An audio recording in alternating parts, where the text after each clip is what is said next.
السلام عليكم ورحمة الله. إن الحمد لله نحمده ونستعينه ونستغفره ونعوذ بالله من شرور أنفسنا ومن سيئات أعمالنا. من يهده الله فلا مضل له ومن يضلله فلا هادي له، وأشهد أن لا إله إلا الله وحده لا شريك له، وأشهد أن محمدا صلى الله عليه وسلم عبده ورسوله. يا أيها الذين آمنوا اتقوا الله حق تقاته ولا تموتن إلا وأنتم مسلمون. يا أيها الناس اتقوا ربكم الذي خلقكم من نفس واحدة وخلق منها زوجها وبث منهما رجالا كثيرا ونساء، واتقوا الله الذي تساءلون به والأرحام إن الله كان عليكم رقيبا. يا أيها الذين آمنوا اتقوا الله وقولوا قولا سديدا يصلح لكم أعمالكم ويغفر لكم ذنوبكم، ومن يطع الله ورسوله فقد فاز فوزا عظيما. ألا إن أصدق الكلام كلام الله، وخير الهدي هدي محمد عليه الصلاة والسلام، وشر الأمور محدثاتها، وكل محدثة بدعة، وكل بدعة ضلالة، وكل ضلالة في النار. أما بعد، حياكم الله عز وجل en cette soirée du jeudi 16 Sha'ban 1441 de l'Hégire, soit le 9 avril 2020. Nous sommes dans le livre du savant Cheikh Abdelrazak al-Badr, 10 qawaid fi tazkiyat an-nafs, 10 règles dans la purification de l'âme. On avait vu ensemble la première règle de la purification de l'âme, et qui consistait à quoi? À connaître le tawhid et à apprendre le tawhid, et que toute âme, si elle voulait vraiment se purifier, alors elle devait commencer par le tawhid, par apprendre la aqida, et dans la aqida le tawhid. Et que par conséquent on avait dit que l'opposé aussi était vrai, et que toute âme qui est noyée dans le shirk, qui est noyée dans le polythéisme, qui est noyée dans l'associationnisme, qui est noyée dans la mécréance, ne peut et ne pourra jamais purifier son âme. Jamais, au grand jamais. Et Allah subhanahu wa ta'ala nous demande qu'on purifie nos âmes, premièrement, parce que nos âmes ont été créées pures, et c'est nous qui les avons salies et entachées. Donc Allah voudrait que nous revenions à notre nature, comme on a été créé, à al-fitra, sur la prédisposition naturelle. Ça, c'est la première des choses. Et deuxièmement, parce que le paradis, c'est la maison des purs, la maison pure créée pour les purs. Or, quelqu'un qui ne se purifie pas ne peut pas y accéder. C'est pour cela que celui qui meurt, plein de péchés, même s'il est musulman, si Allah subhanahu wa ta'ala lui pardonne pas, il va le faire passer d'abord par l'enfer pour le purifier avant de le faire entrer au paradis. Pour entrer au paradis, il faut être vraiment pur.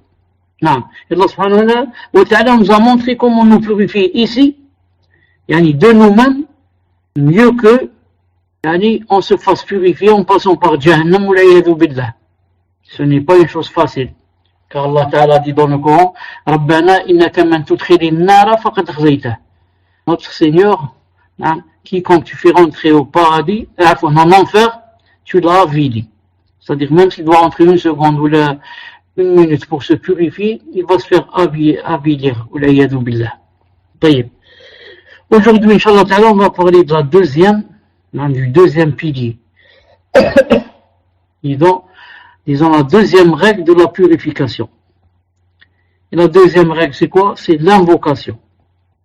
Donc, l'invocation, le dua, est la clé de la purification de l'âme. L'invocation est la clé de la purification de l'âme. Le prophète, sallallahu alayhi wa sallam, a dit, dans un hadith, il a dit, ليس شيء أكرم على الله من الدعاء. Il a dit, ليس شيء أكرم على الله من الدعاء. Il n'y a rien de plus noble. Il n'y a rien de plus noble auprès d'Allah Azza wa Jal plus que l'invocation. Plus que l'invocation. Ou alors, comme l'invocation. Il n'y a pas de plus noble comme l'invocation. Et ce hadith, a été rapporté par Tirmidhi et d'autres, Ibn Majah et d'autres. Et Cheikh Al-Albani a dit Hassan. Hadith bon. Dans Sahih Al-Jami' numéro 5392. 5392. الدعاء من أفضل العبادات عند الله سبحانه وتعالى. الشيخ عبد الرزاق حفظه الله تعالى dit الدعاء من أفضل العبادات عند الله سبحانه وتعالى.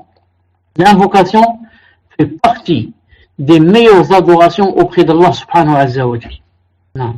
Et avant cela, j'avais oublié de dire que le prophète alayhi salam a dit aussi, dans un hadith qui se trouve dans Sahih Sunan Abi Daoud de Cheikh Al-Albani, il a dit Ad-du'a huwa al-ibada. L'invocation, c'est l'adoration. Regardez, l'invocation, c'est l'adoration. C'est comme si vous voulez dire, il n'y a pas une adoration, une autre chose qui s'appelle adoration, si ce n'est l'invocation. L'invocation, c'est l'adoration. Et ce hadith est sahih, comme je viens de le citer. Sauf que certains citent beaucoup un hadith qui est très connu, mais qui est faible. Qui, au lieu de dire l'invocation, c'est l'adoration, il dit l'invocation, c'est mukh. Mukh, je crois que c'est le cerveau, la cervelle. Mukh al-ibada. L'invocation, dua ou mukh al-ibada. Or, ce hadith est faible. Mukh, si on ajoute, quand on dit c'est mukh al-ibada, ce hadith est faible. Mais le hadith authentique a dit seulement c'est l'invocation, c'est pas le cerveau de l'adoration. Il a dit l'invocation, c'est l'adoration, comme ça, direct. Donc, faut bien faire la différence entre les deux hadiths. Et ensuite, Cheikh Abd al-Razzaq, hafidallahu ta'ala, a dit Du'a min afdal al-ibadat inda Allah. Il a dit l'invocation, c'est parmi les meilleures adorations auprès d'Allah subhanahu wa ta'ala. Pourquoi? لأن فيه إظهار للعجز والافتقار. L'invocation fait partie des meilleures adorations auprès d'Allah Azza wa Jal, car elle sous-entend, c'est-à-dire comprend la manifestation de l'impuissance et de la pauvreté. Car la personne, en faisant des doigts, ça veut dire elle sous-entend, Ya Allah, je suis impuissant. Aidez-moi, je ne peux pas. Ya Allah, aidez-moi, je ne peux pas. C'est pour ça que je vous demande, je vous fais des doigts. Donc ça sous-entend la manifestation de l'impuissance et de la pauvreté. Je suis pauvre, Ya Allah, pauvre. Pas seulement pauvre, je n'ai pas d'argent. Pauvre en tout. Pauvre. J'ai besoin, Ya Allah, subhanahu wa ta'ala, de votre aide. De votre aide. Il a dit, donc, ça sous-entend et ça comprend la manifestation de l'impuissance et de la pauvreté. Ensuite, il a dit, Cheikh, et ça sous-entend aussi l'humiliation de la personne et son rabaissement. La personne, quand elle fait des doigts, ça veut dire elle montre à quel point elle n'est rien. Elle n'est rien. Un moustique est mieux qu'elle. Une fourmi est mieux que moi. Je ne suis rien, je ne vaux rien. C'est pour ça que la personne, quand elle veut faire des doigts et si elle veut être aussi exaucée, il faudrait qu'elle montre l'humiliation dans ses doigts et son rabaissement. Et qu'elle est rabaissée au point qu'elle n'est rien. De même que la dua, l'invocation, ça fait preuve aussi de quoi? Il a dit والاعتراف بقوة الله عز وجل وقدرته. الاعتراف بقوة الله عز وجل وقدرته. De même que l'invocation, pourquoi c'est une grande adoration? Elle comprend aussi la reconnaissance de la force d'Allah Azza wa Jal et de sa puissance. Si Allah subhanahu wa ta'ala n'était pas le fort et le puissant, alors pourquoi on lui ferait les doigts? Pourquoi on lui demanderait des choses s'il ne pouvait pas, par exemple, nous exaucer? Donc, le fait qu'on demande à Allah Azza wa Jal, qu'il nous donne, nous exauce dans une dua, c'est une preuve intrinsèque, comme on dit, intrinsèque, qu'on reconnaît que la force lui appartient à lui seul, et la puissance Azza wa Jal. Non. Et ça englobe aussi, la dua a dit, quand on fait les doigts, ça englobe aussi, il a dit, wa ghina, ça englobe aussi, ghinahu wa ighna'ahu wa kibriya'ahu. Ça englobe aussi, non, sa richesse et sa capacité à enrichir. Si tu demandes à Allah Azza wa Jal qui te donne, c'est que tu sais qu'il est le plus riche. Et que s'il te donnait tout ce qu'il avait, il resterait toujours le plus riche. Ça n'enlèverait rien à sa richesse, ça ne diminuerait jamais sa richesse. Donc, quand on fait des doigts à Allah Azza wa Jal, ça veut dire on reconnaît que c'est lui le plus riche et qu'il a la capacité à enrichir. Ça comprend aussi son orgueil. Et kibriya, et il a dit en arabe, et la dua c'est une adoration, c'est une grande adoration parce que ça comprend aussi quoi? Ça comprend aussi وجبر كسر خواطر أعدائه فضلا عن فضلاء أحبابه وأوليائه. Ça comprend aussi le fait de faire des doigts à Azza wa Jal, ça comprend aussi qu'on reconnaît qu'il possède quoi? Qu'il possède Azza wa Jal, lui seul, la consolation de ses ennemis, sans parler de la consolation de ses nobles bien-aimés et alliés. C'est-à-dire que le kafir, quand il fait des doigts, vous savez, le kafir, il fait des doigts.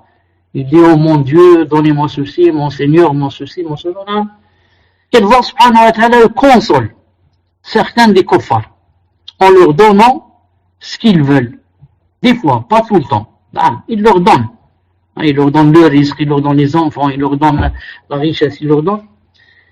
Alors, ça comprend la consolation des ennemis des kuffars.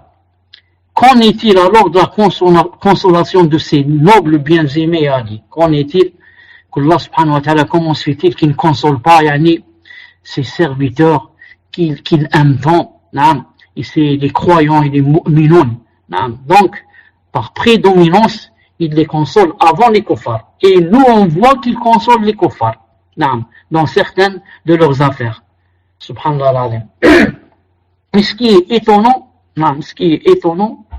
comme disent certains savants, ils disent, Chouf, Allah subhanahu wa jal.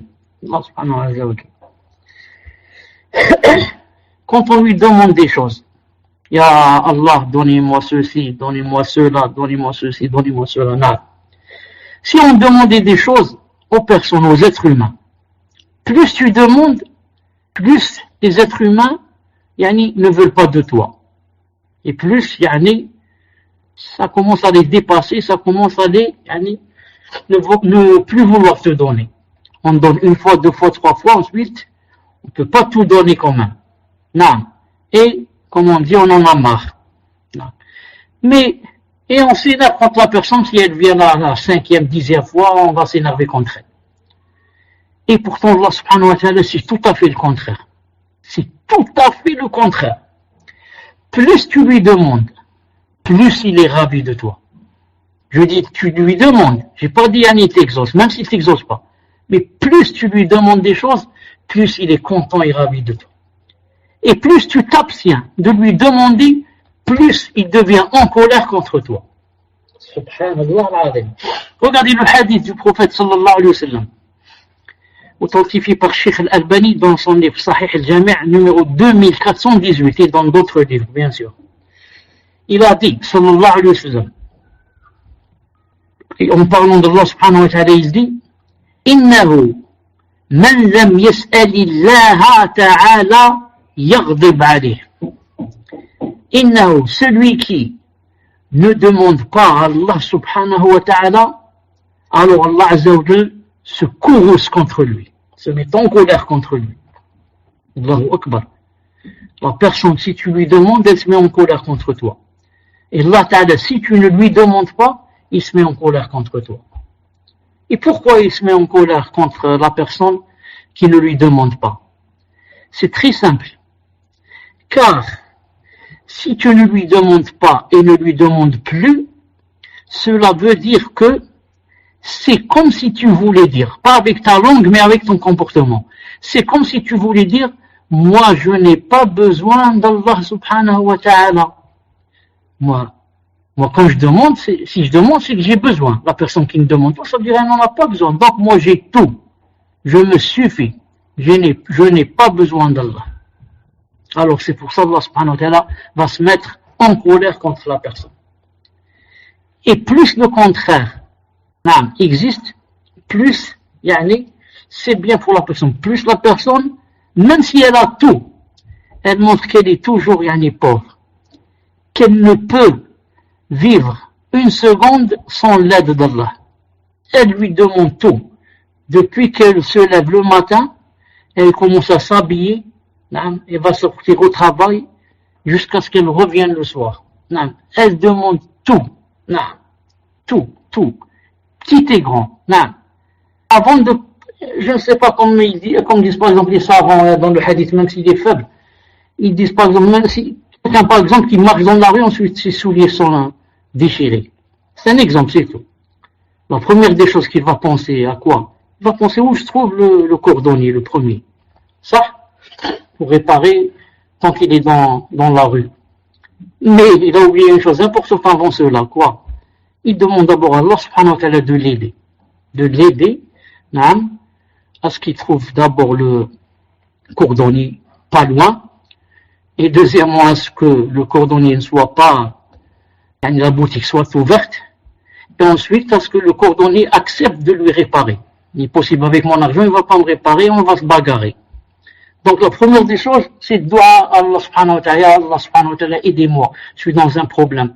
Le soulier s'est déchiré, ya Allah, aidez-moi.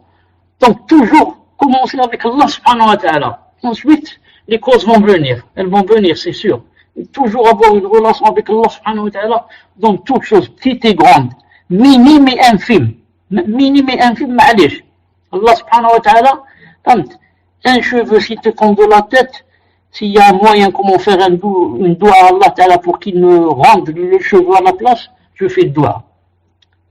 Alors plus la personne revient vers Allah dans toutes ces choses, plus c'est un vrai croyant qui revient à Allah dans toutes ces choses, petites et grandes. C'est pas seulement dans les grandes affaires de la prison, les grandes affaires de ma société qui va faire faillite. Là, je me rappelle que je dois faire dua à Allah Ta'ala. Et dans les autres choses, je l'oublie. Alors, innahu man lam yas'alillah ta'ala yaghdib alayh. Celui qui ne demande pas Allah subhanahu wa ta'ala, il n'a pas recours à lui. Dans toutes ces choses, Allah Ta'ala sera en colère contre lui. Ça, il faut bien le mettre dans le cœur et l'apprendre. Pour ça, les savants disent, parmi les choses étonnantes, c'est que la personne, plus on lui demande, plus elle se met en colère.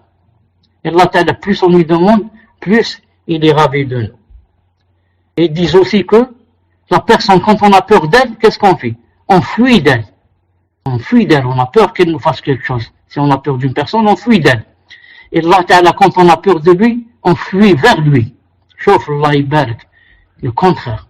Tu as peur d'une personne, si c'est possible, tu vas essayer de changer de ville, ne pas habiter avec elle, tu as peur qu'elle fasse des problèmes.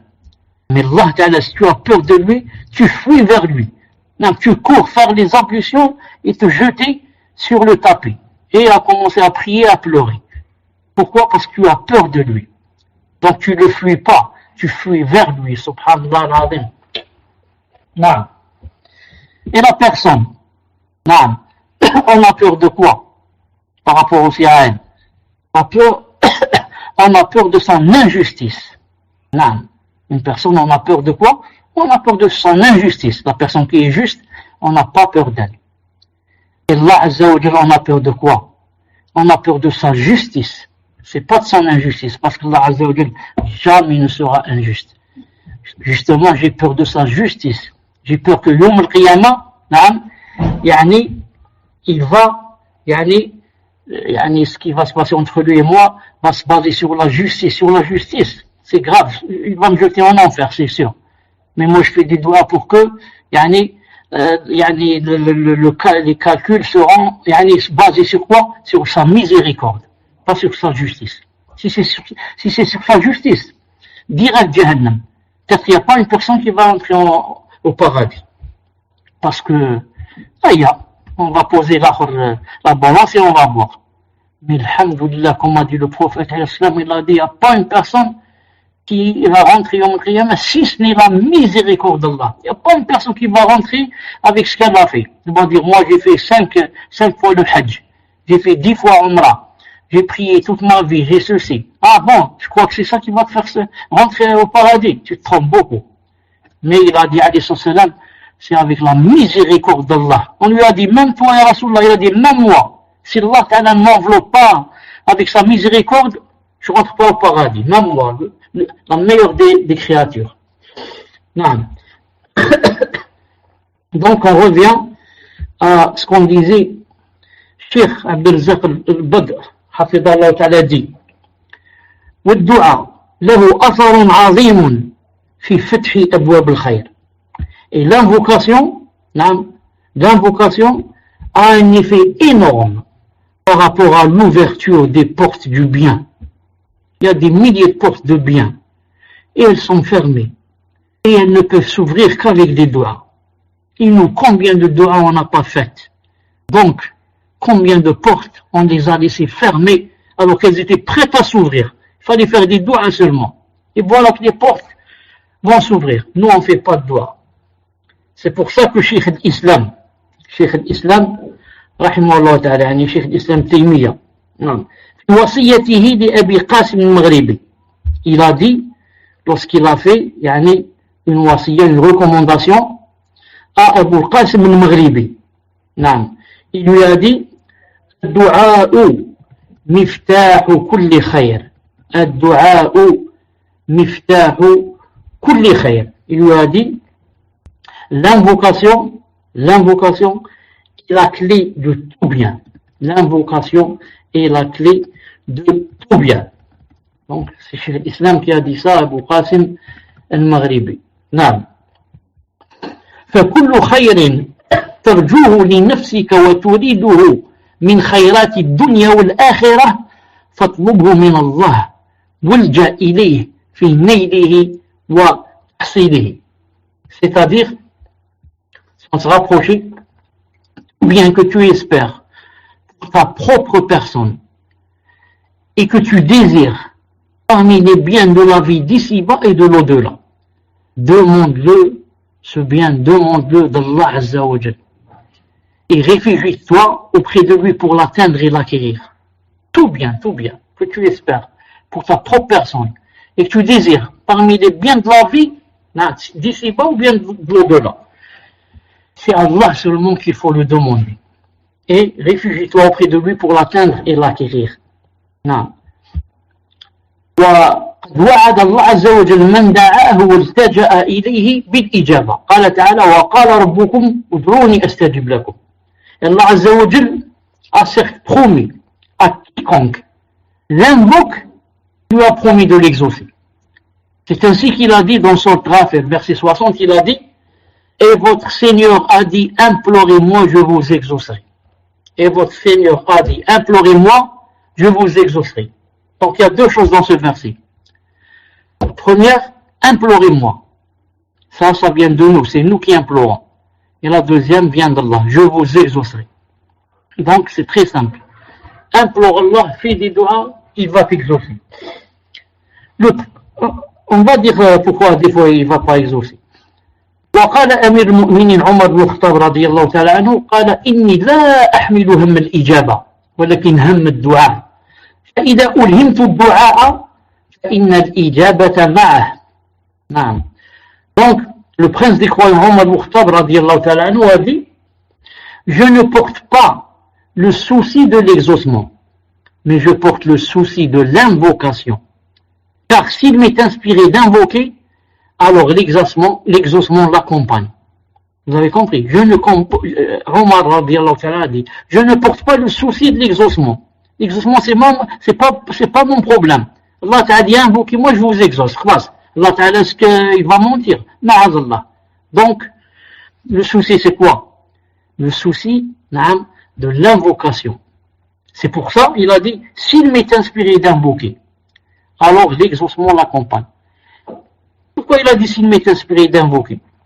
Car l'invocation elle-même, c'est-à-dire demander à Allah une chose, un bien, l'invocation elle-même a besoin d'aide. Si Allah Ta'ala ne t'inspire pas, tu ne vas pas invoquer. Vous n'avez pas remarqué que des personnes restent des années sans jamais invoquer Allah. Non. Des années, puis aussi des journées, des semaines, jamais il y a des gens qui n'invoquent Allah subhanahu wa ta'ala. Et si jamais ils décident d'invoquer, ils vont invoquer je ne sais qui, parmi les marabouts, je ne sais qui, mais ils n'invoquent pas Allah subhanahu wa ta'ala. Donc déjà, pour que tu puisses invoquer Allah subhanahu wa ta'ala, il faudrait qu'il t'aide et qu'il t'inspire. Non, mais qu'il t'inspire pour que tu sentes comme ça une saveur dans ton cœur. Car le cœur, cassé, comment on dit cassé, le cœur dur. Le cœur dur n'invoque pas Allah subhanahu wa ta'ala. Donc aussi faut-il que Allah subhanahu wa ta'ala t'inspire et adoucisse un peu ton cœur pour que tu commences à lever les mains et dire à Allah, je suis dans tel problème, aidez-moi, ya Allah, j'ai pas d'enfant, aidez-moi, ya Allah, j'ai cela. Sinon rien. Le cœur devient dur et la personne se détourne, wal'iyadu billah. Se détourne, wal'iyadu billah. Non. وعن مطرف بن الشخير قال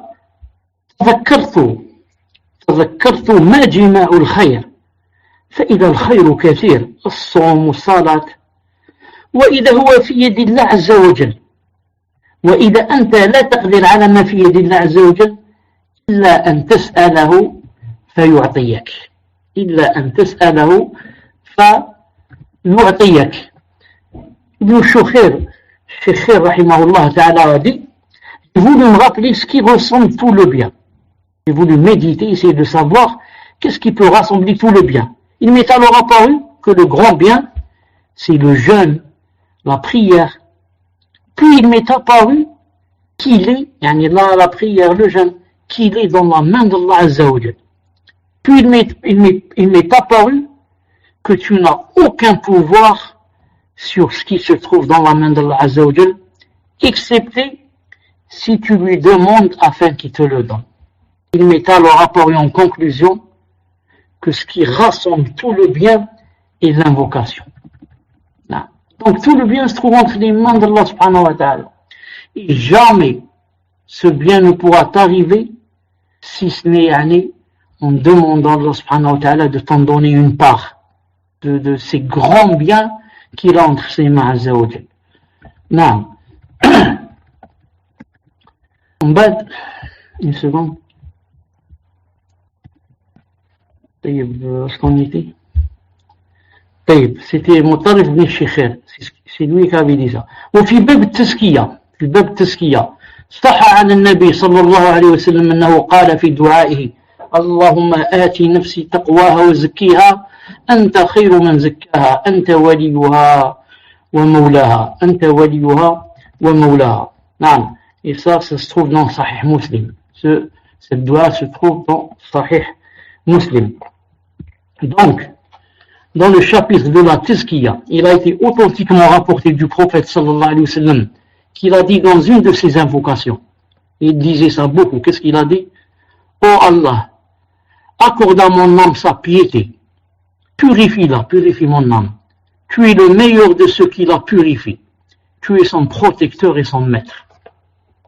Donc le prophète sallallahu alayhi wa sallam, il demande à Allah Azza wa Jal d'accorder à son âme sa piété.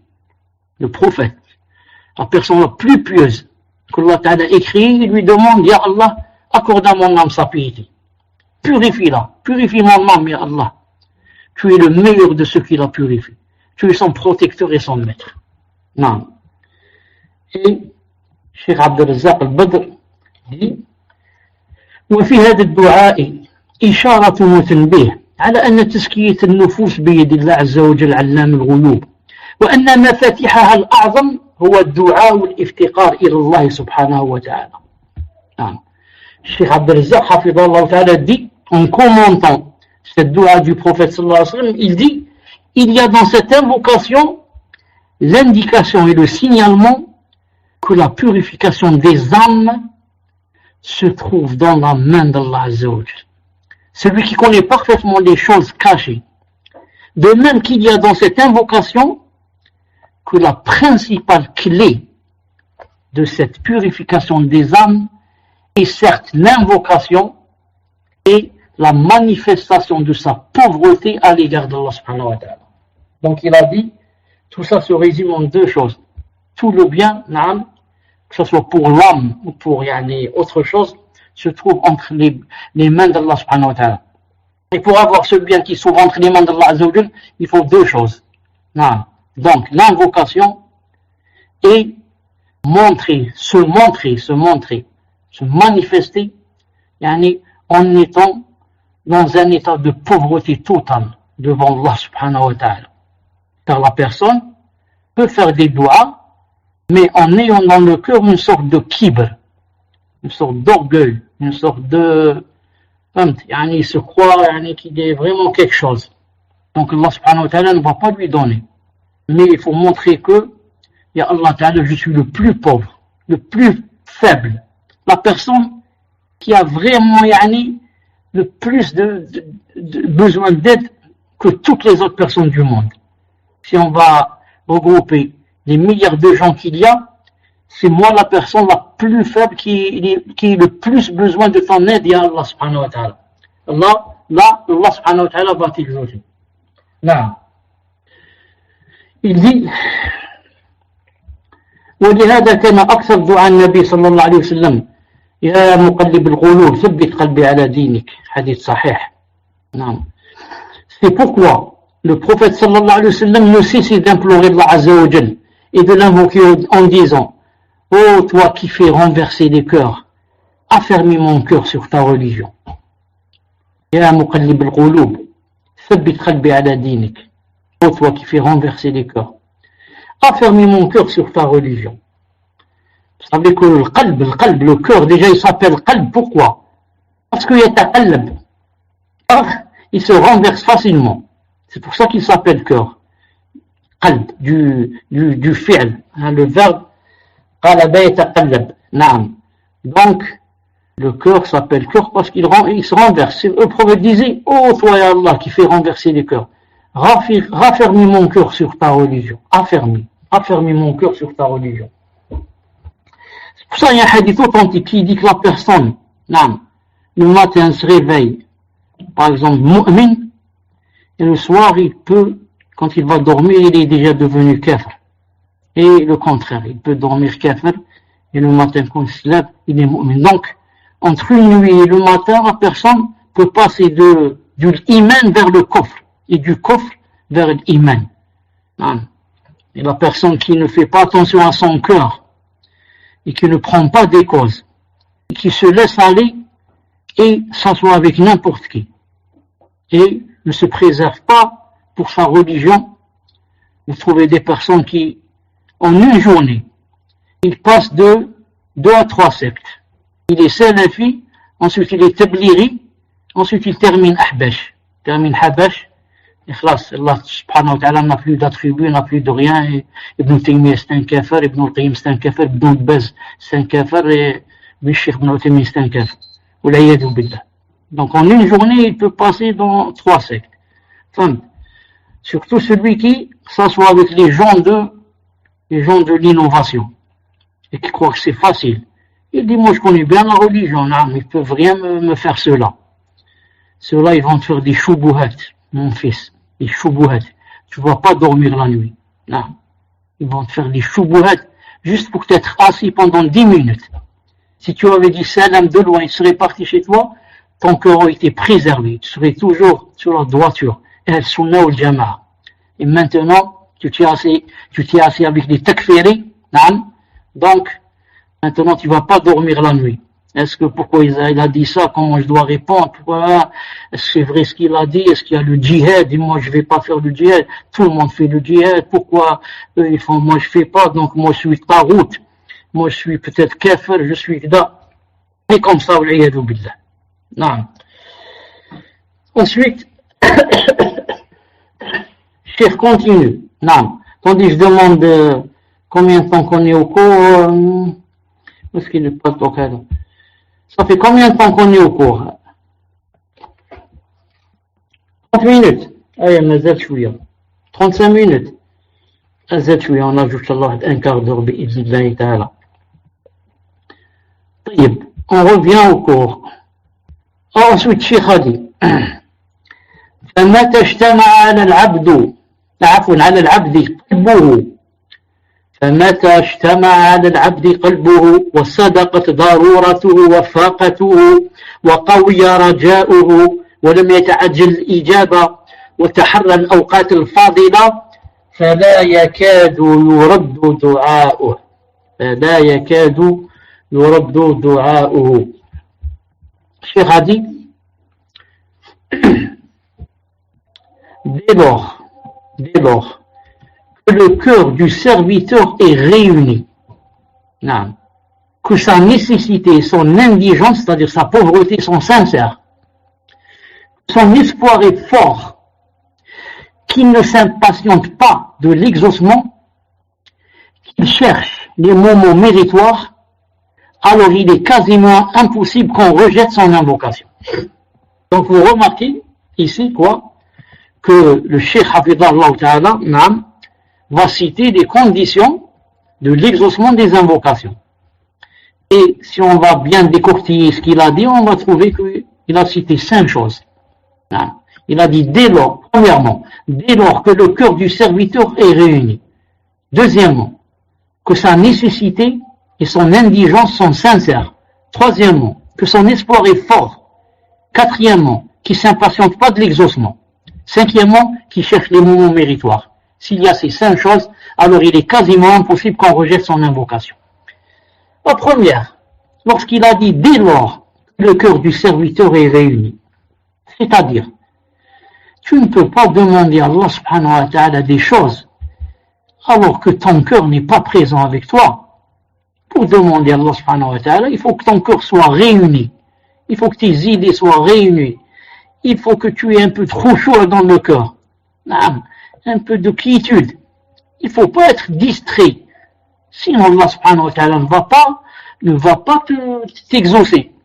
Imaginez que vous ayez une occasion par exemple de rentrer chez un roi.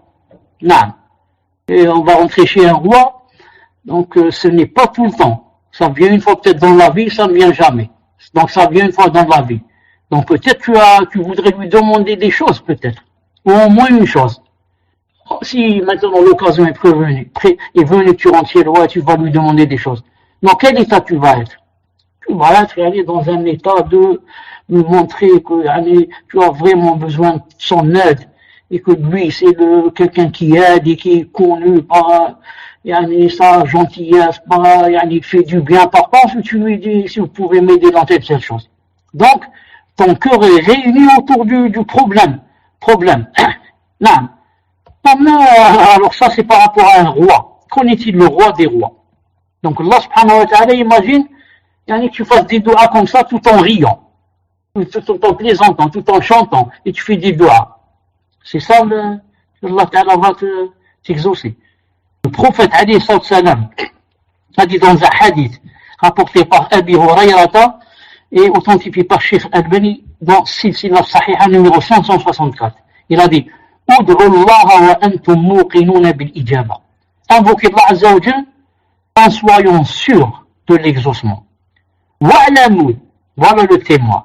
Wa'lamu, sachez, anna Allah, que Allah subhanahu wa ta'ala, la istajib, n'exauce pas, du'a min qalbin ghafilin lahi. Et sachez que Allah ta'ala n'exauce pas, une invocation venant d'un cœur d'une personne distraite et insouciante. Pontifie pas Cheikh Al-Albani. C'est pour ça que ceux qui font les doigts, ce qu'on appelle comme ça un groupe, et c'est comme des anachides. Comme j'entends moi avec la Fassi le Mchari, la clip, oh là, En groupe, Ya Rahman, et comme ça en groupe. C'est beaucoup plus des chansons que des doigts. Ça, c'est des doigts. Allah Ta'ala, il va t'exaucer quand tu le fais comme ça. Il ne manque que la guitare. Il manque que la guitare et l'accordéon. Ces deux votes ne sont pas présents. Ensuite, tu lui dis, donnez-moi et donnez la victoire aux musulmans et donnez la victoire à l'islam et donnez-moi le khushu' et donnez-moi l'iman et donnez-moi. En chantant et même en dansant un peu. Et en dansant un peu. Tu veux que Allah subhanahu wa ta'ala te donne. Tu veux que Allah subhanahu wa ta'ala t'exauce. Enferme-toi dans ta chambre. Jette-toi dans sur le tapis. À 3 heures du matin, tout seul, tout le monde dort. Il commence à pleurer. Prends des mouchoirs et des serviettes. Il commence à pleurer, essuyer, et faire des doigts, et prier, et essuyer, et prier, et pleurer, et essuyer les larmes. Non. Jusqu'à ce que le tapis devienne mouillé. Tu prends ensuite la salle de bain et tu vas l'essorer. Non. Comme ça, tu vas voir si Allah subhanahu wa ta'ala ne va pas t'exaucer. Va pas t'exaucer.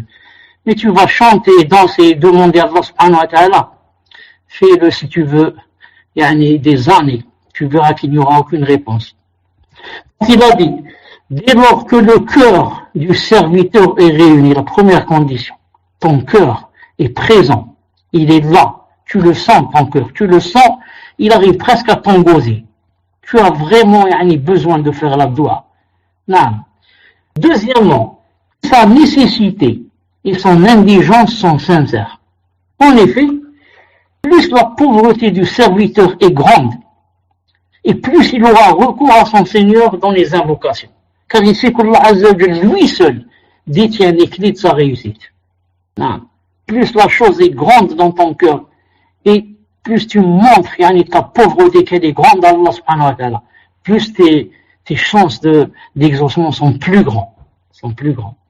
Troisièmement, il a dit, et que son espoir est fort.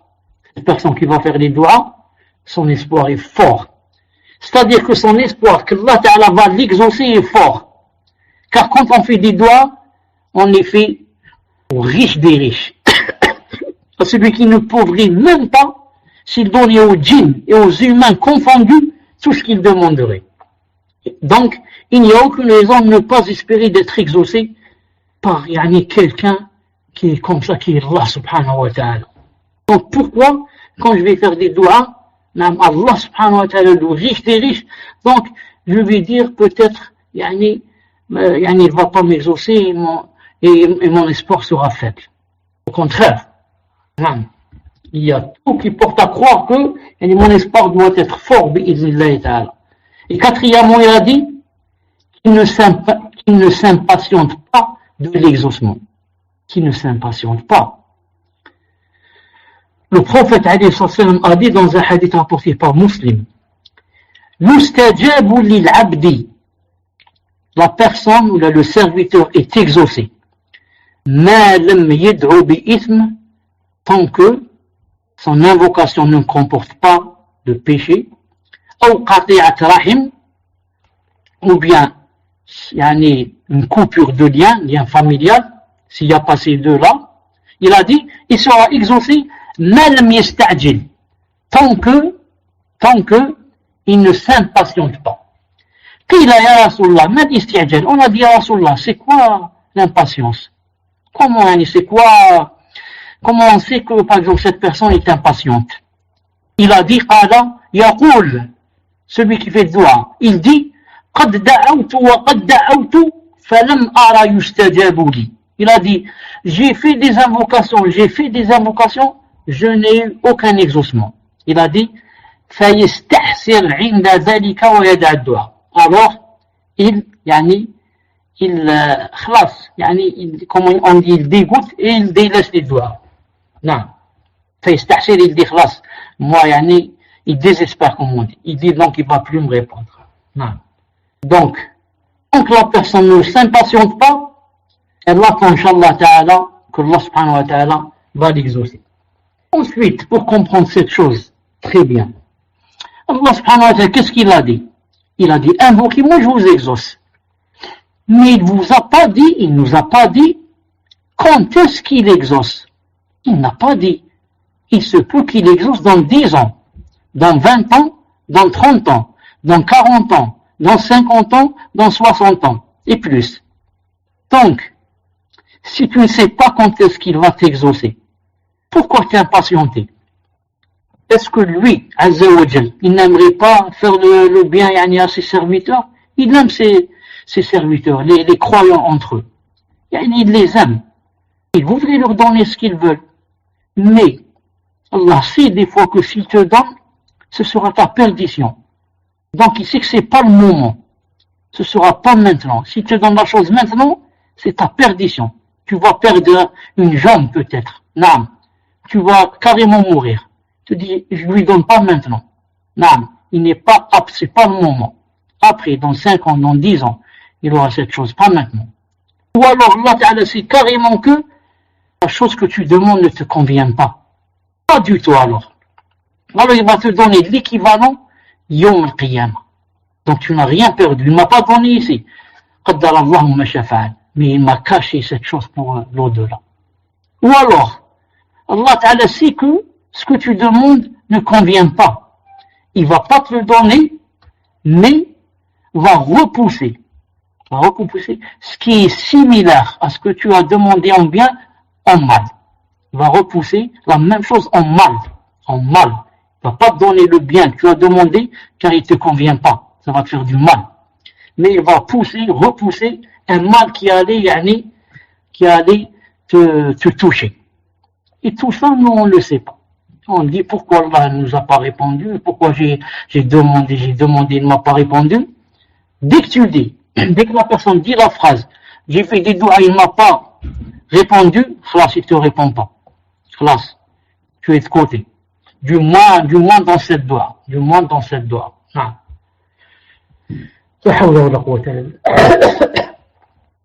Cinquièmement, il a dit qu'il cherche les moments méritoires.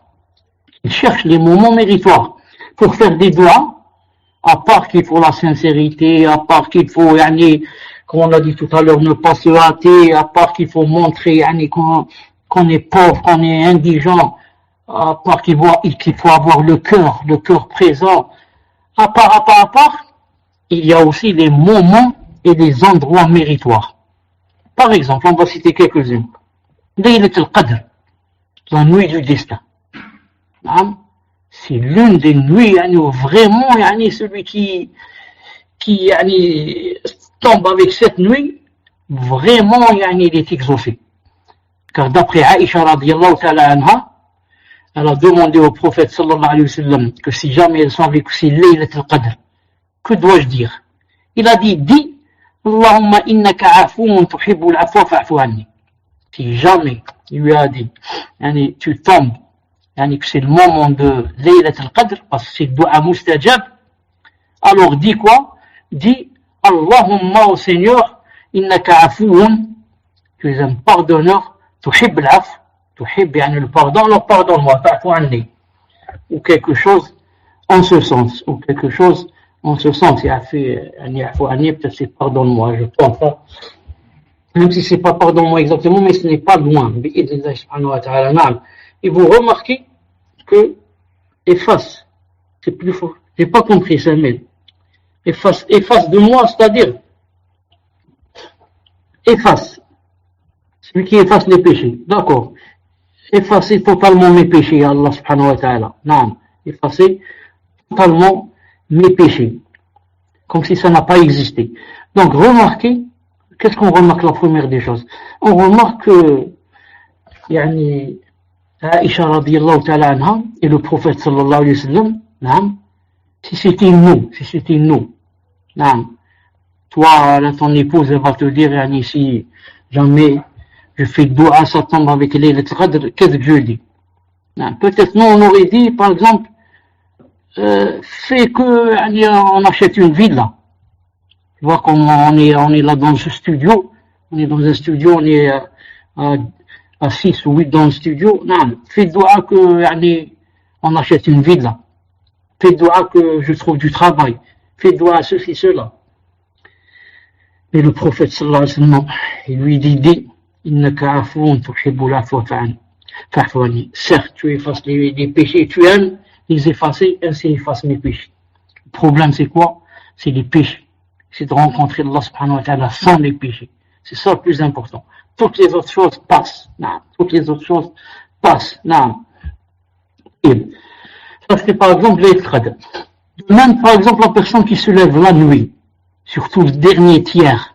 Car dans le dernier tiers, Allah subhanahu wa ta'ala descend. Tout le monde connaît ça.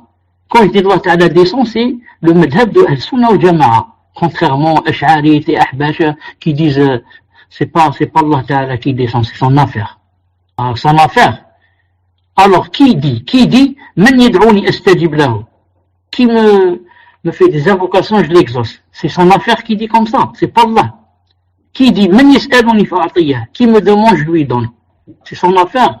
Certains disent, c'est l'ange. C'est l'ange qui dit, je l'invoque. L'ange invoque et efface les péchés aussi. Man yastaghfiruni. Man yastaghfiruni. Fa'aghfir lah. Qui me demande pardon, je lui pardonne. Rawal Bukhari. Donc, c'est bien aussi de profiter pendant le dernier tiers pour celui qui peut se lever et prier. Et pour se lever et prier, comme j'ai dit tout à l'heure, il faut que Allah subhanahu wa ta'ala t'aide. Sinon, Allah, la personne va dormir et ronfler jusqu'à 10 heures du matin. C'est pour ça que la personne doit avoir une relation étroite avec Allah subhanahu wa ta'ala pour qu'il l'aide.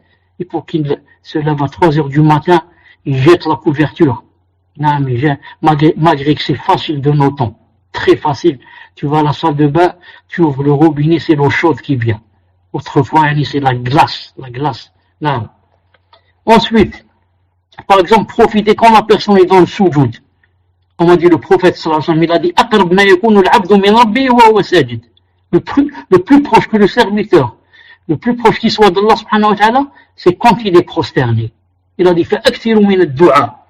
Alors, profitez, il a dit, et faites beaucoup d'invocations. Faites beaucoup d'invocations. Rapporté par Muslim. De même, parmi les endroits, les meilleurs endroits aussi, les moments, après les salats obligatoires. Après les salats obligatoires. D'après le hadith de Abi Umama, on a dit, Ya Rasulallah, ayu du'a asma'. On a dit, Ya Rasulallah, c'est quoi l'invocation qui est la plus écoutée, dans le sens la plus exaucée? Il a dit, sallallahu alayhi wa sallam, Jouf al-layl al-akhir. Il a dit, le dernier, quand c'est la fin de la nuit, la dernière. Wa dubur salawat maktuba. Et après les salats obligatoires. Cheikh Al-Albani a dit hadith Hassan. Non. Donc le témoin ici, quand il a dit après les salats obligatoires. Et les savants ont divergé par rapport à ce hadith. Qu'est-ce que ça veut dire après les salats obligatoires? Cheikh al-Islam ibn Taymiyyah, Ibn al-Qayyim rahimahullah ta'ala, on dit que, parce qu'en arabe il a dit dobor salawat, dobor, c'est-à-dire le derrière des prières, le postérieur des prières. Donc Cheikh al-Islam Taymiyyah et Ibn al-Qayyim aussi ont dit le postérieur de chaque chose, c'est ce qui est collé à elle. Ils ont dit comme le postérieur de l'animal. L'âne, il a un postérieur. Il est collé à lui, il est derrière lui. Non. C'est la même chose qu'a dit Cheikh Ibn Uthaymin rahimahullah ta'ala. Il a dit, les doigts cités ici dans le hadith, ce sont les doigts qu'on fait juste avant le salam. C'est-à-dire quand on dit par exemple, A'udhu billahi min adab jahannam wa min adab al-qabr, ou fitnat al-mahya wal mamat wa fitnat al-masih ad-dajjal. Il a dit, s'il y a d'autres doigts à faire, on les fait. Il a dit, c'est là, avant de dire salam. Non. Contrairement au adhkar, il a dit, mais quand on termine la salat, il n'y a plus de doigts. Il y a les invocations, il y a les évocations, l'adhkar. Subhanallah, subhanallah, alhamdulillah, alhamdulillah, Allahu akbar, ayat al-kursi, qul huwallahu, et comme ça. Non. Quand est-ce, par exemple, c'est bien aussi, il y a les doigts. Non, les doigts sont acceptés, exaucés. Quand on entend adhan et quand les soldats musulmans se rencontrent dans la bataille avec les soldats des mécréants. C'est juste au moment où ils se font face à face. Comme a dit le prophète sallallahu alayhi wa sallam, il a dit Sintan, la turaddan. Deux choses, jamais, يعني, elles ne sont pas acceptées, c'est-à-dire elles sont toujours acceptées. Ou bien rarement elles ne sont pas acceptées. Faire les invocations quand c'est l'adhan. Et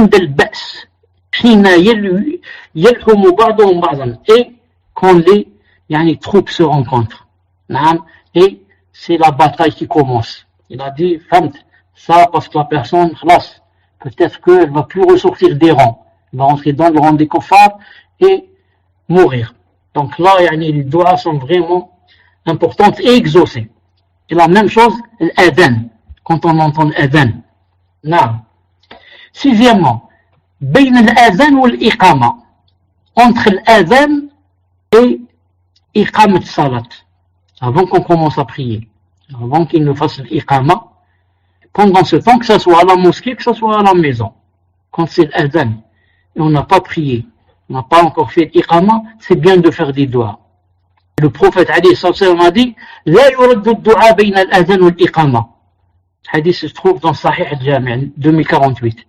Il a dit, la dua entre le adhan, l'appel à la prière, et le commencement de la prière est toujours exaucé. Non. Parmi les moments de l'exaucation aussi, non, il y a une heure le vendredi. Car le prophète sallallahu alayhi wa sallam a dit, en parlant du vendredi, fihi sa'atun, le vendredi contient une heure. لا يوافقها عبد مسلم قائم يصلي يسأل الله تعالى شيئا إلا أعطاه إياه وأشار بيده يقللها رواه مسلم البخاري. Le prophète alayhi sallam a dit en parlant du vendredi, dans le vendredi il y a une heure, il a dit, si jamais le musulman fait de sorte que il prie pendant 7 heures, il est là debout en train de demander à Allah subhanahu wa ta'ala une chose, alors il lui la donne.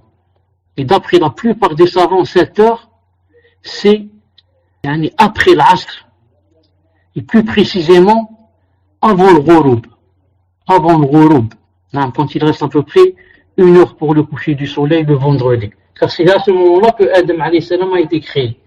Donc c'est bien de faire du dua pendant cette dernière heure du vendredi. Et parmi les endroits, les moments où les invocations sont aussi acceptées,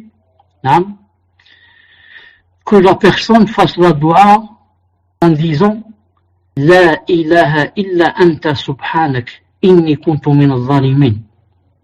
La ilaha illa anta, il n'y a d'adoration qui mérite d'être adorée que toi, subhanak, inni kuntu min al-zalimin.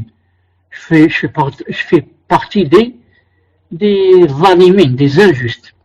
وقد صح عن النبي صلى الله عليه وسلم qu'il a dit, c'est la da'wa de cette invocation, une invocation de Dinnun, c'est-à-dire Yunus.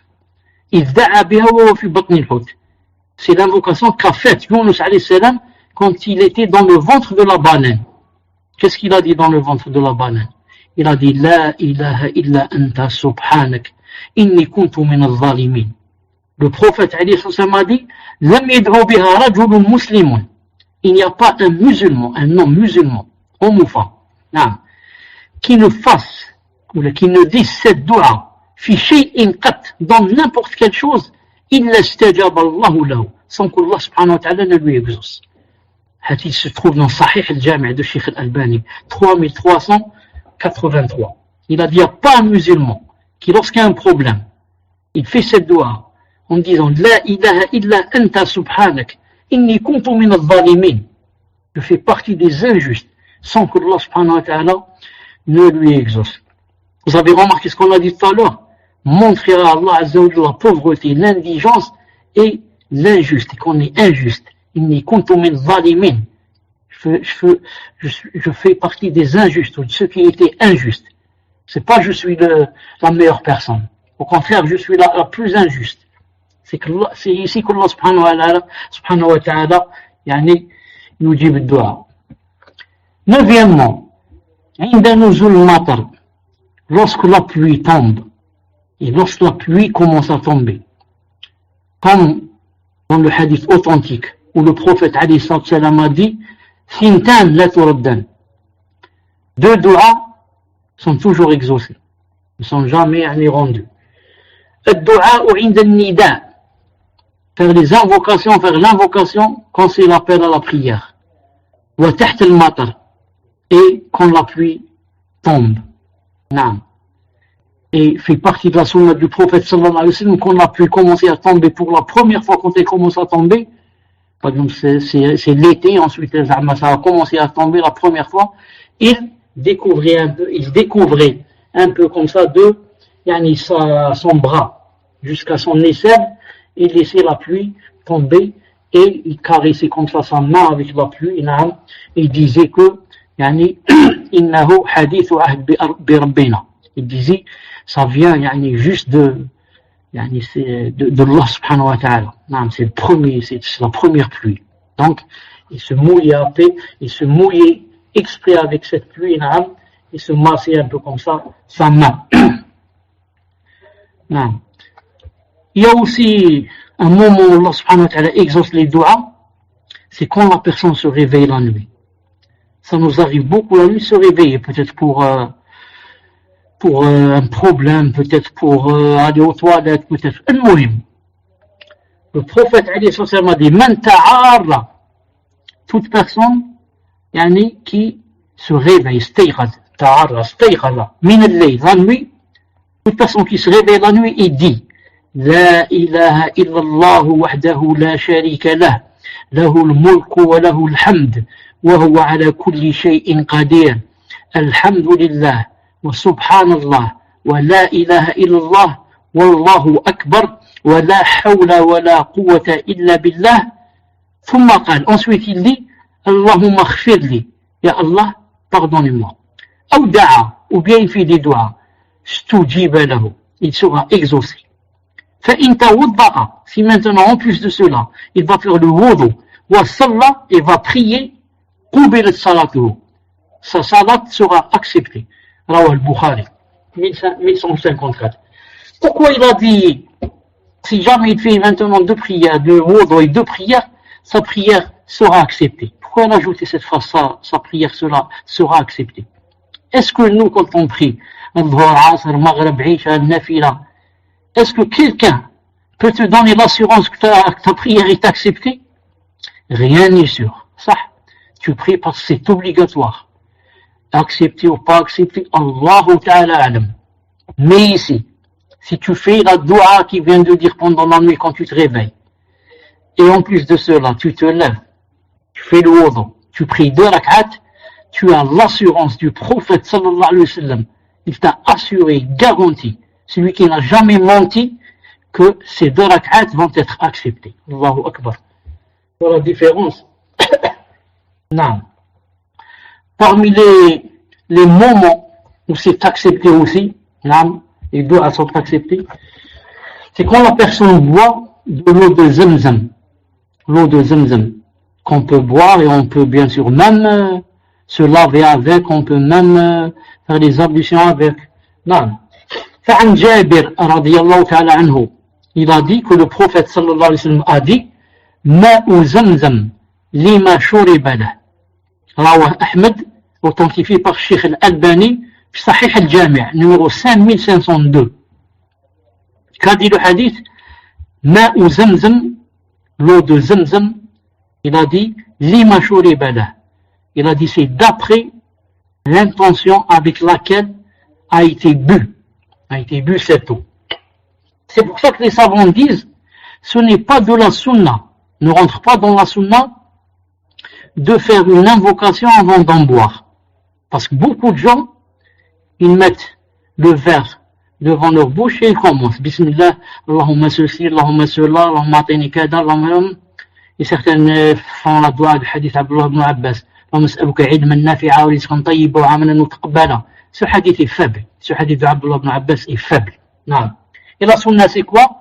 La sunna c'est de ne rien dire, sauf bien sûr Bismillah. Non. Mais, pourquoi moi j'ai bu cette eau? Eh bien, cela dépend de l'intention qui est dans mon cœur.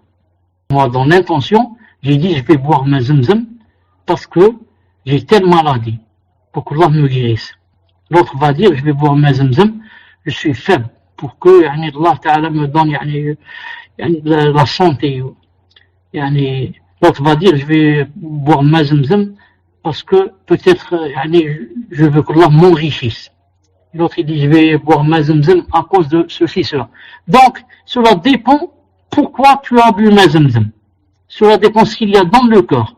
Tu n'as nullement besoin de dire quoi que ce soit. Et si tu dis quoi que ce soit, tu as été à l'encontre de la sunna. La sunna, c'est que tu te taises. Tu dis bismillah et tu bois, et Allah Ta'ala sait pourquoi tu as bu. Et ensuite, avant de boire, tu peux mettre l'intention dans le cœur. C'est pas grave. Tu dis par exemple, j'ai telle maladie, dans ton cœur tu dis, moi je vais boire en mettant l'intention que Allah me guérisse de ma maladie. C'est alhamdoulilah. Non, mais tu n'es pas obligé de dire ça avec ta langue. Non. Donc on a dit quand la personne shrob zamzam. Non. Quand la personne elle est exaucée aussi, s'il lui arrive un malheur, et quand le malheur lui arrive, qu'est-ce qu'elle dit? Elle dit Inna lillahi wa inna ilayhi raji'un. Allahumma ajurni fi musibati wa akhlif li khayran minha.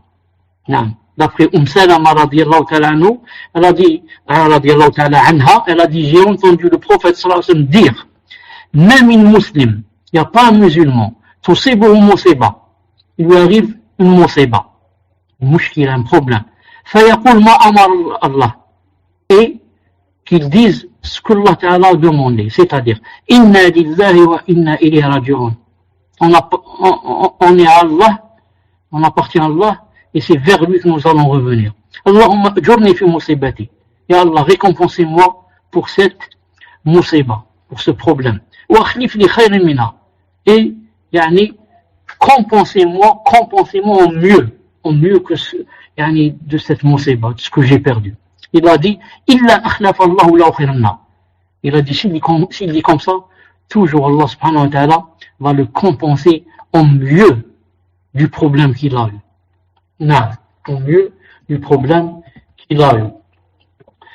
Je crois qu'il reste une chose et on va terminer. Non. Ce qu'il ne faut pas oublier aussi, c'est quoi? Da'wat al-madlum. L'invocation de l'opprimé. Madlum wa ma adraka madlum. L'invocation de l'opprimé. Le prophète sallallahu alayhi wa sallam a dit Ittaqi da'wat al-madlum. Crains l'invocation de l'opprimé. Naam. فإنه ليس بينها وبين الله حجاب. Il n'existe pas de voile entre elles, entre l'invocation et entre Allah subhanahu wa ta'ala. Ça veut dire qu'elle va directement chez Allah subhanahu wa ta'ala. Il n'y a pas un voile qui va arrêter cette invocation et la fasse revenir sur la terre. Rapporté par Bukhari et Muslim. Et il a dit sallallahu alayhi wa sallam دعوة المظلوم مستجابة وإن كان فاجرا ففجوره على نفسه. رواه أحمد وصححه الشيخ الألباني في صحيح الجامع 3382. Il a dit sallallahu alayhi wa sallam l'invocation de l'oppressé et de l'opprimé est exaucée, mustajaba. وإن كان فاجرا, même s'il est pervers, celui qui a fait la doua, c'est un pervers. Il a dit, sa perversion, c'est sur lui. La perversion veut dire, alayhi sallam, n'a rien à voir ici. La perversion, c'est contre lui. Mais sa doua va vers Allah subhanahu wa ta'ala et il va l'exaucer. Pourquoi? Parce qu'il fait partie des opprimés. Allah ta'ala est avec les faibles et les opprimés. Il n'aime pas les injustes et les oppresseurs. Même il y a un hadith duquel Cheikh Al-Albani a dit hadith Hassan, bon. Il se trouve dans Silsila Sahiha, 395, hadith 767, où le prophète alayhi sallam a dit Ittaqu da'wat al-madlum wa in kana kafiran. Craignez la da'wa, craignez l'invocation de l'opprimé, même si c'est un kafir, pas un pervers, plus un kafir, un bouddhiste, un chrétien, un mazdéen. Attention, craignez son invocation. فإنه ليس دونها حجاب. Il n'y a pas de voile entre elle et Allah subhanahu wa ta'ala. Non. Donc, ce hadith et celui qui l'a précédé, c'est vraiment donner une grande gifle aux takfiri, et takfiriyin, qui disent, moi, celui-là, c'est un kafir. Eh ben, c'est un kafir, celui-là, moi, je lui vole. Je le vole. Comment tu le voles? Et s'il va te faire des doigts contre toi? Eh non, on bat. C'est un kafir, celui-là. Quel doigt? Il va pas être accepté. Allah accepte le doigt des kafirs. C'est un kafir, celui-là, c'est un mécréant. Ah, je vais casser sa maison, lui prendre tout l'or de sa femme. C'est un kafir, ce sont des kuffars. Ils vont à l'église. Ah, c'est des kuffars, hein? Et ben voilà, le prophète, alayhi salam, t'a donné maintenant une grande gifle. Parce qu'il t'a dit attention. Attention, il a dit, même si c'est un kafir, même si entre parenthèses, le prophète ne donne pas de gifle, parce que lui-même, il dit, il ne faut pas frapper le visage. Et c'est une façon de parler, c'est tout. المهم تكفيريون نعم حجتهم داحضة. Et les takfirions et autres qui ne connaissent pas bien aussi la religion, peut-être même vont citer un verset, ils vont dire comment cela? Allah Ta'ala dit dans le Coran وَمَا دُعَاءُ الْكَافِرِينَ إِلَّا فِي ضَلَالٍ. C'est un verset, subhanallah. Et il a dit l'invocation des mécréants n'est pas acceptée, c'est-à-dire n'est qu'aberration. وَمَا دُعَاءُ الْكَافِرِينَ إِلَّا فِي ضَلَالٍ. Et toi tu me dis, écoute, réponse très vite. Premièrement, celui qui a dit وَمَا دُعَاءُ الْكَافِرِينَ إِلَّا فِي ضَلَالٍ, que l'invocation des mécréants n'est pas acceptée, c'est qui? C'est Allah subhanahu wa ta'ala, sah ou la la la? Oui, c'est vrai, c'est Allah qui a dit ça dans un verset. Très bien. Et celui qui a dit que le kafir, s'il fait des doigts, ces doigts sont acceptés, c'est qui? C'est le boulanger ou l'épicerie du coin, le mécanicien ou le prophète sallallahu alayhi wa sallam qui a été envoyé par Allah ta'ala pour nous expliquer le Coran et nous apprendre sa religion. Il va dire c'est le prophète sallallahu alayhi wa sallam. Donc le prophète sallallahu alayhi wa sallam qui a été envoyé par Allah subhanahu wa ta'ala pour nous apprendre sa religion. C'est bien qu'il y a un verset que tu as cité ici et qui dit que l'invocation des mécréants n'est pas acceptée. Il sait bien qu'il y a ce verset. Non. Et malgré cela, il a dit que le kafir, ses doigts sont acceptés. Est-ce que tu crois que le prophète ne connaît pas ce verset? Ou est-ce que tu crois qu'il a oublié ce verset? Espèce de jahil. Mais la vérité, c'est quoi? C'est que ce verset est en train de parler des kuffars yawm al-qiyamah, pas maintenant. Et dans le contexte, Allah Ta'ala dit dans ce verset, qalu, c'est-à-dire les anges vont dire aux kuffars, yawm al-qiyamah, awalam taku ta'tikum rusulukum bil bayinat. Ils vont leur dire, vos messagers ne vous apportent-ils pas des preuves évidentes? Qu'est-ce qu'ils vont dire? Qalu bala, ils vont dire si, ils nous ont ramené des preuves évidentes. Alors les anges, qu'est-ce qu'ils vont dire? Qalu fud'u, alors ils ont dit invoquez. وَمَا دُعَاءُ الْكَافِرِينَ إِلَّا فِي ضَلَالٍ. Eh bien alors, invoquer, et l'invocation des mécréants n'est qu'aberration, n'est pas acceptée aujourd'hui. Donc, il n'y a pas de contradiction entre ça et entre les hadiths. Donc les hadiths sont clairs, que le kafir, si tu lui fais du tort, il fait des doigts contre toi, va voir comment lui demander pardon pour qu'il se désiste, avant qu'il soit trop tard. Non. Et il y a aussi, ce qui est, ils ont aussi comme doigt toujours, doigt al-walid li waladi. Le père et la mère quand ils font des doigts à leurs enfants. C'est pas contre eux, pour eux. Et aussi, l'invocation du voyageur. Comme dans le hadith du prophète sallallahu alayhi wa sallam, 3 invocations ne sont jamais pas acceptées. C'est-à-dire toujours acceptées. Da'watul walid li waladihi. L'invocation du parent, père ou mère, à son fils. Da'watul sa'im, le jeûneur, et da'watul musafir, et la da'wa, l'invocation du voyageur. Le hadith se trouve dans Sahih al-Jami' 2032. Il est accepté aussi toujours da'watul walid ala waladihi. Maintenant, l'invocation du parent, du père ou de la mère, contre son fils, contre son enfant.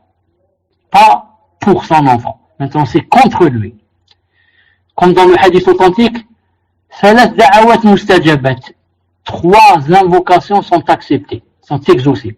دعوة المظلوم, l'invocation de l'opprimé, دعوة المسافر, le voyageur, et دعوة الوالد على ولده, et l'invocation du parent sur son fils. Et tout le monde connaît l'invocation de la mère de Jurayj contre son fils, qui elle l'a appelé quand il était dans la prière, et il a hésité, ne sachant pas s'il devait ravir Allah Ta'ala et continuer sa prière nafila, ou bien ravir sa mère, et il a continué sa prière, et il n'est pas allé vers sa mère, et il a continué sa prière, et sa mère a fait une doua contre lui, que Allah Subhanahu wa Ta'ala lui fasse goûter la fitna des prostituées. Et quand il a terminé sa salat, juste quelques jours là, des gens sont venus du patelin où il habite, avec un bébé, on lui a dit, regarde, ton fils, tu as fait zina avec la bergère, et voilà, là, ton fils, il est là, présent devant nous. Non. Et lui, c'était un Jurayj, c'était un homme pieux, tellement pieux qu'il a peur. Il a dit, comment je laisse la salat et je vais vers ma mère qui est en train de m'appeler. Comment je fais ça? Je préfère ravir Allah Ta'ala. Et il s'est trompé. Dans la nafila, tu quittes la salat. Quand tu es dans la nafila, ta mère t'appelle, ton père t'appelle, tu dis salam alaikum. Tu sors de la prière, tu vas vers ton père et ta mère. Quand tu es dans le fard, l'obligatoire, tu sors pas. Quand tu es dans la nafila, tu quittes. Salam alaikum, et tu vas vers ton père et ta mère. Qu'est-ce qu'il faut que je vous achète, et comme ça. Ensuite, Jurayj, qu'est-ce qu'il a fait? Il a dit, ah bon, c'est moi qui ai fait cela. Oui, c'est toi. Il a posé son doigt sur le ventre du bébé. Il lui a dit, qui est ton père? Il a dit, c'est le X, les gens, le berger, c'est un homme. Il a cité son nom. Les gens qui étaient présents se sont étonnés. Allahu Akbar, un bébé qui a parlé. Il a 1 jour ou 2 jours, le bébé, il a parlé. Il a dit, c'est pas mon père, c'est pas celui-là, c'est un autre. Et lui ont dit, qu'est-ce que tu veux maintenant? Parce qu'il lui avait même détruit sa maison et le temple là où il adorait Allah. Il lui a tout détruit. Et ils allaient le tuer, bien sûr. Ils lui ont dit, on va te construire ta maison en or. Il a dit non.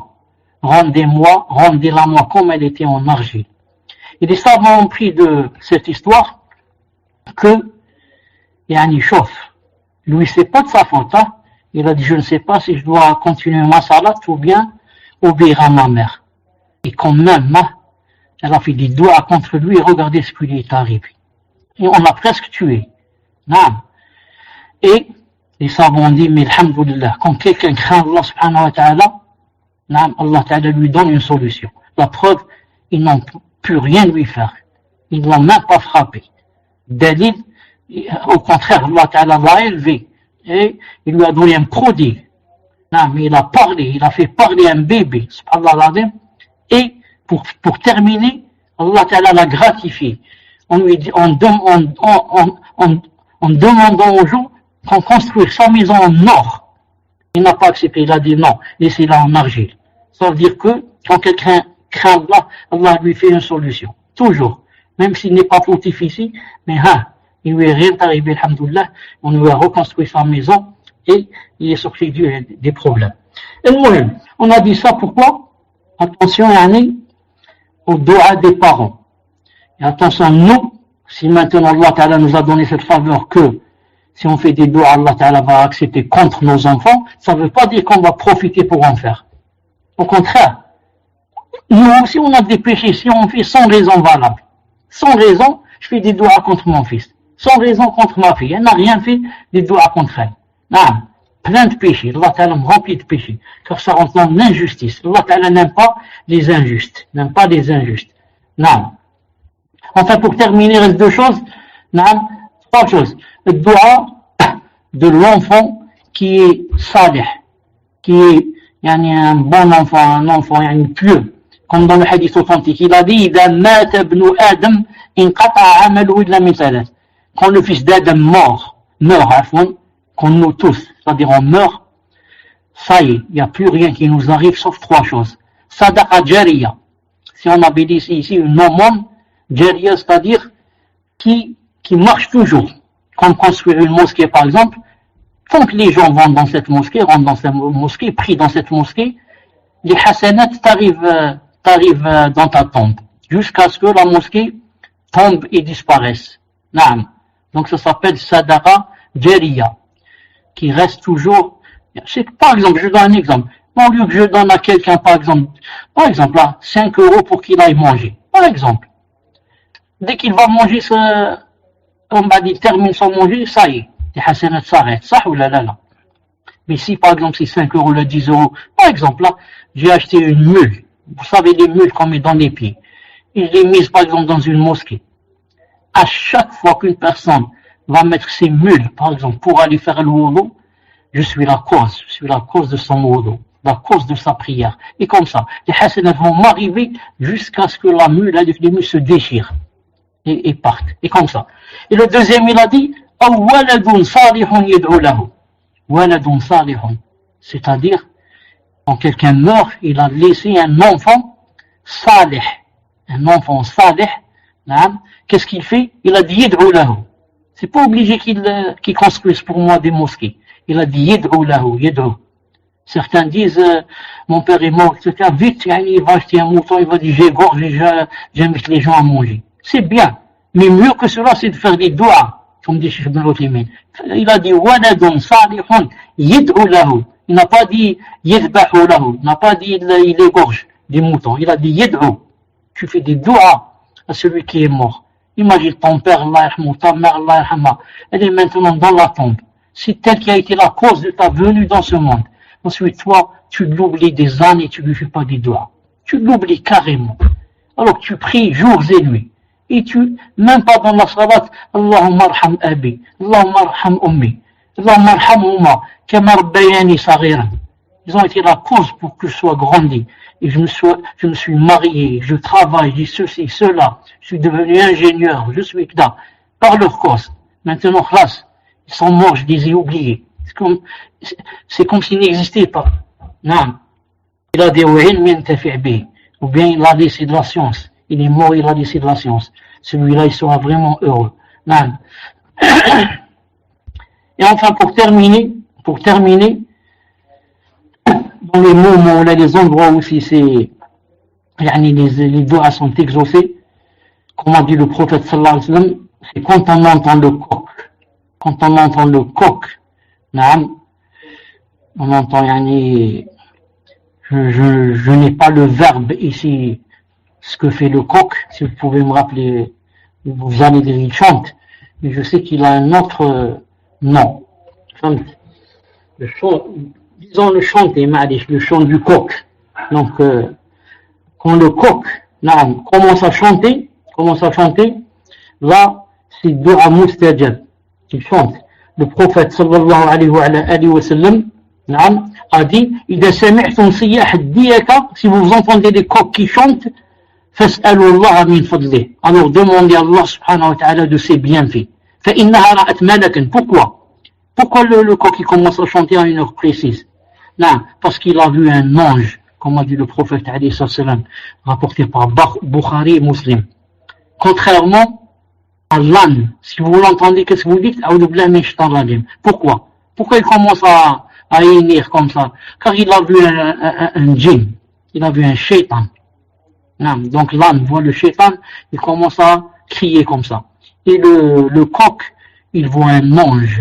Subhanallah, vous avez remarqué que le coq ne chante pas à n'importe quel moment, surtout pendant les salawat, surtout salat al-fajr. Parce que le coq lui-même s'étonne, commence à voir les anges descendre du ciel pour venir pour prier aussi avec les musulmans salat al-subh. Mais changer les livrets, c'est changer avec les autres anges. Donc il commence à crier, il chante. Là il a dit alayhi salam, là profitez, demandez à Allah subhanahu wa ta'ala de ses bienfaits. Profitez, demandez ça c'est bienfaits. Regardez la différence entre un musulman, un croyant, qui a un coq à la maison. Et quand il entend le coq, il fait les doigts, il dit à Allah ta'ala, As'aluka min fadlik. Naam. Et le mécréant, là, le musulman aussi, le djahil, naam, qui a un chien chez lui. Un chien, pas un coq. Alors que le prophète sallallahu alayhi wa sallam a dit que quiconque, naam, possède un chien qui n'est pas un chien de chasse, ou bien un chien de berger, naam, ou bien un chien de garde, il a dit, il lui enlève 2 montagnes chaque jour, qiratan, comme ça, dans le hadith de Abi Hurayra, qui se trouve dans Mukhtasar Sahih Muslim, 1244. Chaque jour, il lui enlève 2 montagnes de quoi? 2 montagnes de hasanat. S'il avait 2 montagnes, qui de nous a 2 montagnes pour qu'on nous les enlève chaque jour? Qui de nous peut avoir 2 montagnes de hasanat? Pour avoir un chien à la maison. Non, les pauvres, masakin, ceux qui ont les chiens, les pauvres, ils ne savent pas. Non. Le musulman a le coq dans la maison, pour t'éveiller, pour prier et pour à chaque fois faire des doigts. Non.